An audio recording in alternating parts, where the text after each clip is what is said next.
Hello friend. তো তোমাদের channel investing ক্যাপসুলে তোমাদের সবাইকে ওয়েলকাম। তো আমরা এই ভিডিওতে মেনলি তিনটে জিনিস নিয়ে আলোচনা করব যে তোমাদের যে নিফটি যে কারেন্টলি যে এত ডাউন হয়েছে, তাই না? এত মিনস 5% ডাউন হয়েছে। অ্যাকচুয়ালি কি সেটাতে ভয় পাওয়া উচিত, নাকি এটাকে সুযোগ হিসাবে যারা 2020 2021-22-এর যে যুদ্ধের সময় অপরচুনিটি যে সুযোগটা মিস করেছো তাদের জন্য কি এটা সুযোগ, নাকি অ্যাকচুয়ালি ভয় পাওয়া উচিত? তাছাড়া যে টাইটানের যে বিজনেস আপডেটটা এসছে সেটা কেমন এসছে, আর যে জিও ফিনান্সিয়াল সার্ভিসের সঙ্গে একটা ভালো খুব নিউজ এসছে, সেই নিউজগুলো আমরা কিন্তু নিয়ে ডিসকাস করব।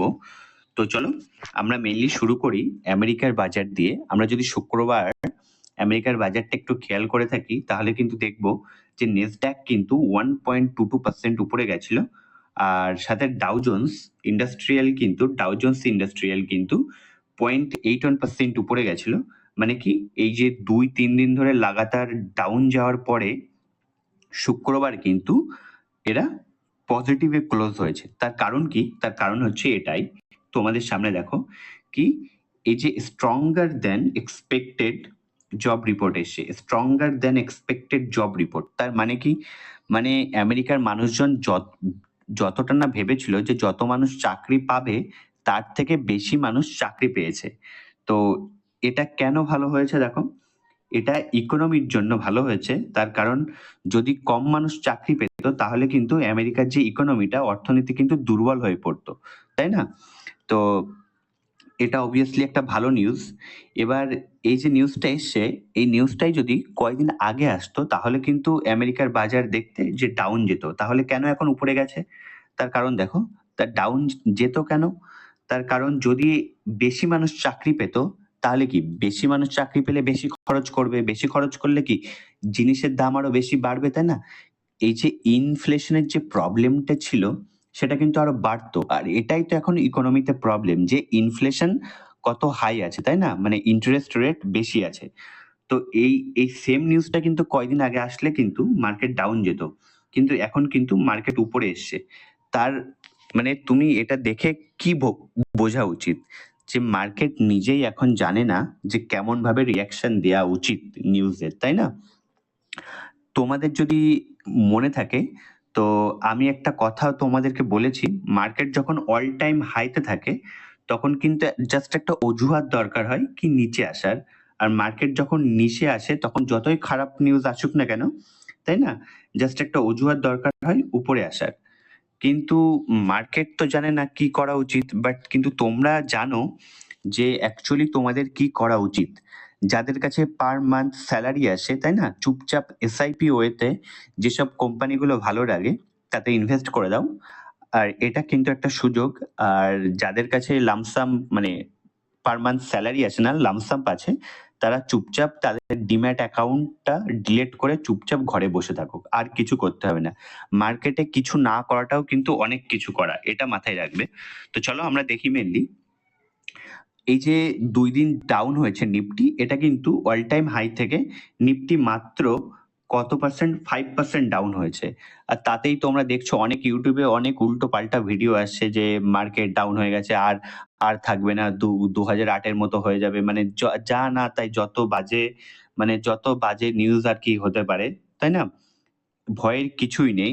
জাস্ট ভয়ের কিছু নেই আমি কেন বলছি তার কারণ, যদি তোমরা এই এই চার্টটা দেখো দেখো 2020 সালে যখন করোনার টাইম নিউজ এসেছিল তখন কিন্তু মার্কেট 40% ডাউন হয়েছিল। এই যে পয়েন্ট ডাউন হয়েছে এটা কিন্তু 40% ডাউন হয়েছিল।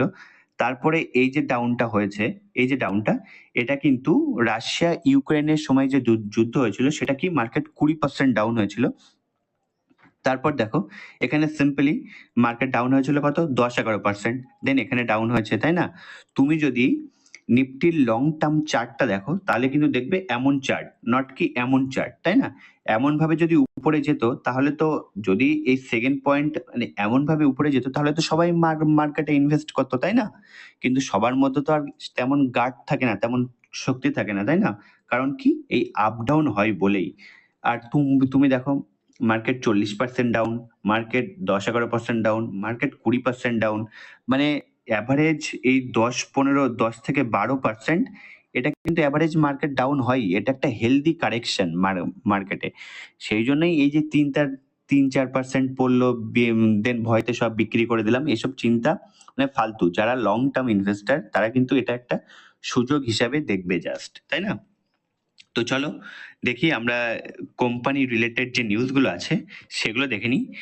এটা কিন্তু এতদিন নিউজ ছিল, এটা কিন্তু এখন মানে সত্যি হতে দেখা গেল সেবি কিন্তু কি অ্যাপ্রুভ করে দিয়েছে, মানে গ্রিন সিগন্যাল দিয়েছে কি জিও ফিনান্সিয়াল সার্ভিসকে ব্ল্যাক রকের সাথে সেট আপ করতে মিউচুয়াল ফান্ড বিজনেসের জন্য। মানে মেনলি ব্ল্যাক রক আর জিও ফিনান্সিয়াল সার্ভিস কিন্তু মিউচুয়াল ফান্ড বিজনেস করবে। এবার যারা ব্ল্যাক রককে জানো না তাদেরকে বলি, তাদের উদ্দেশ্যে ব্ল্যাকরক কি world largest asset management company. মানে কি মিউচুয়াল ফান্ড টাইপের অ্যাসেট ম্যানেজ, মানে মিউচুয়াল ফান্ড যেমন আমাদের অ্যাসেটটাকে ম্যানেজ করে, মানে আমরা যে টাকা দিই সেটাকে ম্যানেজ করে, ব্ল্যাকরকও কিন্তু সেম সেই অ্যাসেট ম্যানেজমেন্ট কোম্পানি। এবার দেখো কত অ্যাসেট ম্যানেজ করে, $10.5 ট্রিলিয়ন, মানে 2024 হিসাবে $10.5 ট্রিলিয়ন কিন্তু অ্যাসেট ম্যানেজ করে। এবার $10.5 ট্রিলিয়ন কত, তো এমন ভাবে বললে বুঝবে না, জাস্ট একটা কনটেক্সট দিই।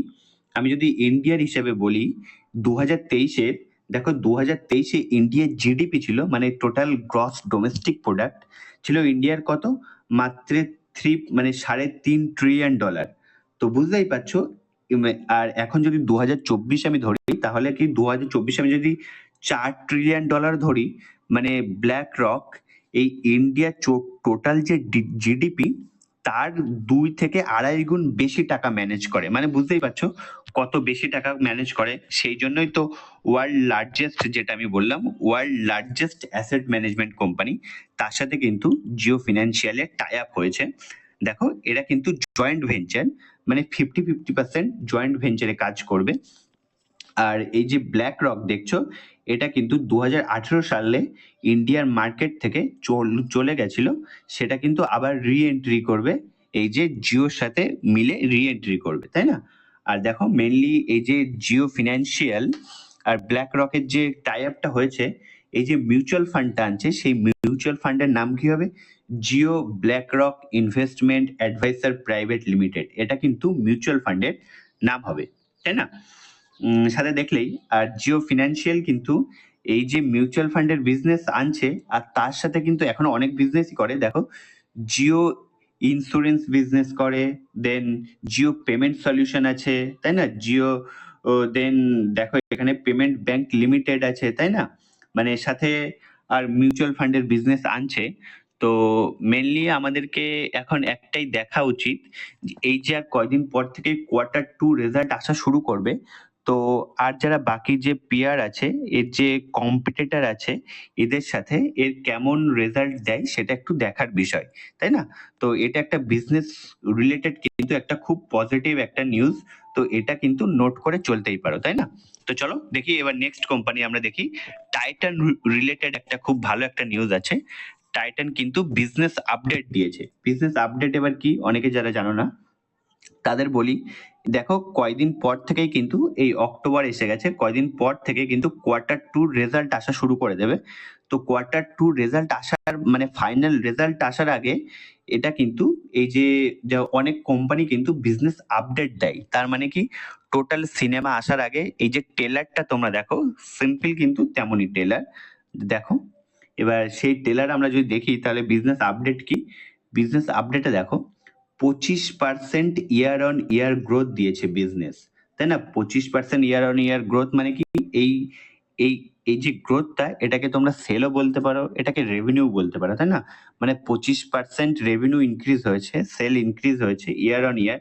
ইয়ার অন ইয়ার মানে কি, মানে যে সেপ্টেম্বর 2023 থেকে সেপ্টেম্বর 2024-এর এই যে টোটাল 1 বছর কমপ্লিট হয়েছে, এখানে কিন্তু 25% কিন্তু গ্রোথ করেছে বিজনেস। আর সাথে কি 75টা নতুন স্টোর খুলেছে।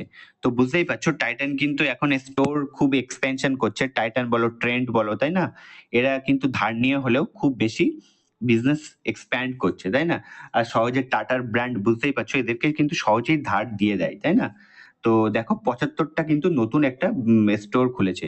এটাই যদি আমরা একটু ভালোভাবে দেখতে চাই, তাহলে আমরা যদি এই শিটটাতে দেখি, তাহলে দেখো জুয়েলারি বিজনেসে কিন্তু 26% ইয়ার অন ইয়ার গ্রোথ হয়েছে।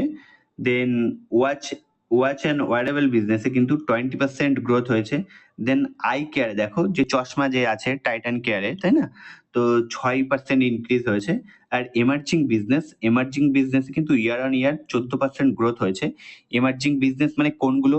যেগুলো স্কিন আছে, স্কিনের যে পারফিউম আছে ওটা কিন্তু টাইটানের। দেন লাক্সারি ব্যাগ আছে টাইটানের, এগুলো কিন্তু ইমার্জিং বিজনেসের মধ্যে আসে। তো ইমার্জিং বিজনেস কি 14% গ্রোথ দিয়েছে। আর এই যে টোটাল স্ট্যান্ড লোন কিন্তু 25% গ্রো হয়েছে। এটা আমরা যেটা দেখলাম 25% ইয়ার অন ইয়ার গ্রোথ হয়েছে। আর ক্যারেটলিন নামে যে বিজনেসে টাইটান ইনভেস্ট করেছিল সেটাতে কিন্তু 28% গ্রোথ হয়েছে, তাই না? আর সাথে দেখো কোথায় কতটা নতুন স্টোর খুলেছে। দেখো জুয়েলারিতে কিন্তু 24টা স্টোর খুলেছে। ওয়াচ অ্যান্ড ওয়ারে কিন্তু 34টা স্টোর খুলেছে। দেন আই কেয়ার দেখো, যেহেতু গ্রোথটা কম 6%, সেহেতু কিন্তু স্টোরও কম খুলেছে। দেখো দুটো স্টোর খুলেছে মাত্র। এমার্জিং বিজনেসে কিন্তু 4টে স্টোর খুলেছে। মোট 64টা এখানে খুলেছে। আর ক্যারেটলিনের কিন্তু 11টা স্টোর ওপেন করেছে। মোট 75টা স্টোর কিন্তু ওপেন করেছে। আর টোটাল এখন কত স্টোর আছে? 3171টা স্টোর কিন্তু এখন বর্তমানে আছে টাইটানের। তো টাইটানের কিন্তু অনেকে আছে, অনেকে ইউটিউবে ভিডিও করে বলে যে টাইটান তোমরা যদি দেখো এখন কিন্তু 3.5 লাখ কোটির মার্কেট ক্যাপ, তাই না? এখন অনেকে বলে যে টাইটান এত বড় হয়ে গেছে, এত লার্জ ক্যাপ, এখন থেকে আর কত বাড়বে, তাই না? এতে ইনভেস্ট করা উচিত নয়। কিন্তু দেখো কোম্পানি কিন্তু এমনি যদি কোম্পানিতে যদি গ্রোথ না থাকতো, তাহলে কি এই যে খামোখাই 75টা স্টোর ওপেন করে দিত? ওপেন তো করতো না, তাই না? মানে সিম্পলি ব্রেনটা একটু ইউজ করো। যে লোক কিন্তু মানে অনেক তোমাদের মিসগাইড করছে, সেই সব ভেবো না।